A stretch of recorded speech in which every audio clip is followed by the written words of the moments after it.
Brutal weather pattern will be coming to the United States over the next 7 days, and this will continue to bring a couple more rounds of severe storms, including damaging winds, large hail, and maybe even a couple of tornadoes. But the big story over the next 7 days is not going to be the severe weather, it's actually going to be the change in temperatures across a large chunk of the country, where some areas will be dealing with really brutal heat, and then other areas will be dealing with an amazing summer cool down. So in today's forecast, we're going to break down exactly what you need to know about the severe weather potential over the next couple of days, and as well as this big cool down that's on the horizon for many Americans, and then also where we're going to be seeing the record-breaking high temperature potential in the United States. Let's begin with what's happening across the United States this morning, and we do have a low pressure system that is currently spinning back over in the Midwest this morning. This is actually going to bring the potential for severe weather today and even tomorrow to areas in the Ohio Valley, even perhaps the Midwest, and back even into the central and southern plains. We'll have the potential for a few severe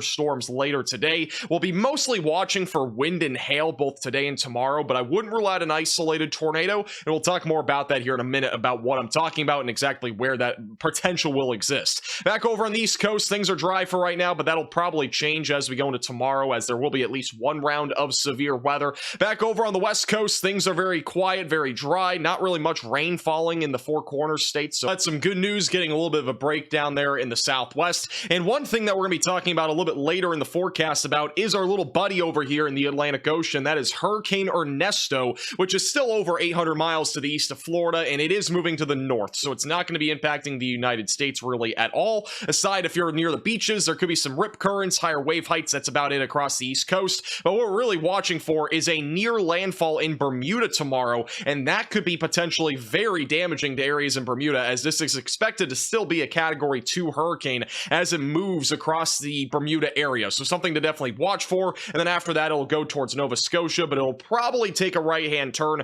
and away from Nova Scotia, which again, we'll talk more details about that later in the forecast. Now let's talk a little bit more about the severe weather potential for the next couple of days. And beginning with today, which is Flying Fences Friday, we have a relatively large area for severe weather yet again. And yesterday didn't really perform in the Midwest, which is why we didn't go live. I kind of said we may or may not go live. Didn't really pan out to be much. It was just a couple of thunderstorms that produced hail and wind. Today will probably be the same sort of event. I don't really see there being much of a tornado risk, but right now the marginal threat does go throughout parts of the Midwest, into parts of the Ohio Valley, even goes into areas like Tennessee, Kentucky, Alabama, Mississippi, where the main concern will be wind and hail. And then back over in the Central Plains, we'll be watching for a slightly more elevated threat for hail and wind later today. So here's the damaging wind risk. Again, pretty much self-explanatory for today. The greatest corridor for that risk will be Kansas, Northeast Oklahoma, and Northwest Arkansas. Something that we've not seen a whole lot recently is a hatched hail risk. We did have one a couple days ago, but we have another one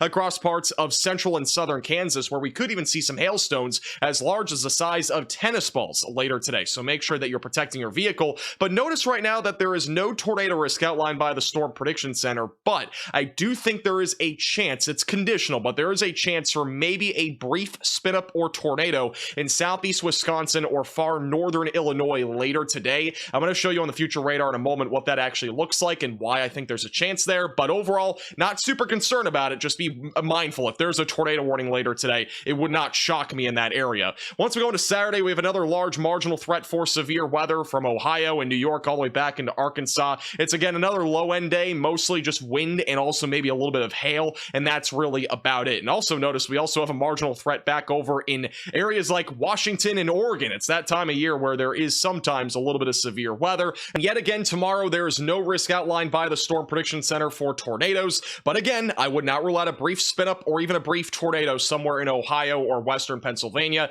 It's just something to be aware of, not anything to really panic about. It's a very, very, very low chance for both today and tomorrow in the Midwest and the Ohio Valley. Now, as I mentioned before, today's tornado risk is very conditional and very low, but one thing we are going to see later today is at least probably a potential for water spouts across Lake Michigan. This is the tornado parameter values right around 5 to 6 o'clock this evening. Look where the tornado parameter values are. They're actually mostly just over Lake Michigan. So we could end up seeing a couple of fishnados or water spouts over Lake Michigan, and that would be something to watch for. But if any do develop, it'll probably not be much of a risk across the Midwest. And again, it's going to depend on where this exactly positions itself, where the storms fire up as well. But we might see an isolated tornado risk develop in very far southeastern Wisconsin, or we might even see a water spout, maybe a brief tornado move inland inland into western or southwestern Michigan. Again, it's a very low risk. It's just something to watch for in these areas. Again, I'm not really concerned about it. We'll go live if needed, but I don't think it's going to be anything too out of the ordinary.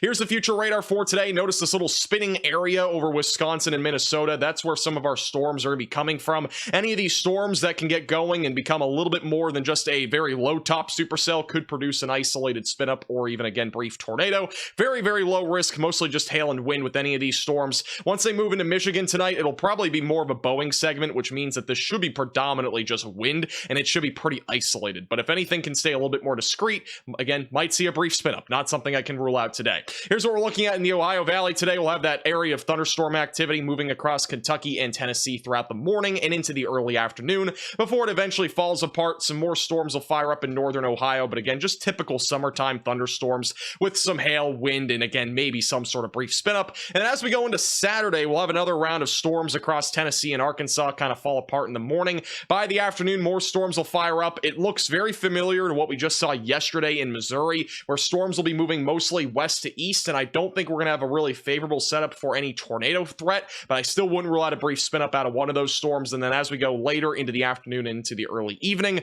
there will be some storms in Kentucky that'll be mostly just isolated hail and wind. Same thing goes for Tennessee later in the evening. And then back over in the Central Plains, we'll be dealing with, again, just another round of some thunderstorms that'll explode right around 3 to 4 o'clock this afternoon. The main concern will be hail across Kansas, but we'll be watching for some more storms in Oklahoma to fire up. Those should be mostly just wind and then maybe, again, some isolated hail before that falls apart as we go into early Saturday morning. Now, the weather pattern is going to change a ton over the next 7 days, and this is a very typical weather pattern for the month of August. What we're going to be dealing with is a high-pressure system that's going to build across the southern plains, and what that's going to basically do to the jet stream is make it curve like this, where we're going to be seeing a relatively large cool down across the northeast, the Ohio Valley, Midwest, and northern and central plains. But on the flip side of things, this high pressure system is going to block most storms from even entering into the United States. What that basically means is that there will not be very many more severe weather events this month, and there probably won't be a whole lot more rain this month for a vast majority, at least, of the United States, unless we get some sort of tropical system or maybe some sort of trough can get over this ridge. But by the time we go into mid to late next week, this ridge is barely going to move. So we're going to basically say that this is going to be our death ridge here in the United States, where rain is going to become very infrequent and then heat is going to become very prevalent across most of the country. So here's what the future radar looks like for the next few days. This trough that's going to bring a little bit more severe weather today and tomorrow will move into the northeast and eventually move out to sea as we go into early next week. And notice the only storm activity that really even looks prevalent will be in the northern plains, where there could be a couple, mesoscale convective systems with some damaging winds. But even then, look at this. There's like nothing going on throughout next week. So it looks very, very quiet unless we get some sort of tropical system, or again, some trough can somehow get over that ridge, which I just don't see happening as we go into next week. So overall, weather looks much quieter, which is good news there. One other thing that we'll be watching for is a relatively large cool down across much of the Midwest, Ohio Valley, and the Northeast, and then heat will build across the Rocky Mountains and the southern plains, where brutal heat will be in the forecast for many areas, including Texas. And these are the temperatures for Saturday. Look at Wichita Falls, Texas, near 110 degrees for an actual temperature. That is not the heat index. That is not the feels like temperature. That is simply the actual temperature. And even going into Sunday, it is going to be brutally hot in Texas and Oklahoma. By the time we go into Monday, many areas, including Wichita Falls, will probably reach 110 degrees. This is definitely on the cusp of some record-breaking heat. Even into Tuesday, many areas in the southwest and the southern plains into the 100s. Wednesday, Thursday, Friday, it really just goes nowhere. I think by next weekend, things will start to cool down just a little bit, but even then, does not look like it's going to be much cooler than what we're talking about now. Here are the feels-like temperatures across the southern plains for the next few days. This is as we go into Sunday. It is going to be brutally hot across areas like Louisiana, Mississippi, Alabama, with heat index values near 105 to 110 degrees. And then as we go into Monday, same thing goes. Very, very hot across these areas. Make sure that you're taking the precautions and make sure that you're limiting outdoor time if you are in these areas where we're going to be talking about very, very hot weather. Now, this is the latest on Hurricane Ernesto. This is right now a Category 2 hurricane with maximum sustained winds at 100 miles per hour. Notice the circulation is right on the southern side of where the most of the convection currently is bubbling. It's overall not super organized. It's at least not as organized as yesterday, but it is going to be quickly moving towards Bermuda, and that's Bermuda right there. So we are starting to see some rain already there, but the worst of the impacts yet to come. High wave height, storm surge, flooding, rains, all in the picture as we go into tomorrow. Currently, this is expected to make a very close pass to Bermuda, if not make landfall, as we go closer to lunchtime on Saturday. It is not expected to become a major hurricane anymore, but it will still be a pretty strong Category 2 hurricane. And then as we go into Sunday into Monday, this will eventually race off to the north and east, and it will probably pretty much avoid Nova Scotia, but there will still be some rain there as we go into Sunday evening into early Monday as well. And then after that, this thing is off to sea. It will still be a hurricane again, all the way up here just east of Nova Scotia, which is pretty crazy. And then after that, it'll be a post-tropical cyclone. Thank you so much for watching. Make sure to hit the like button down below and subscribe if you've not already.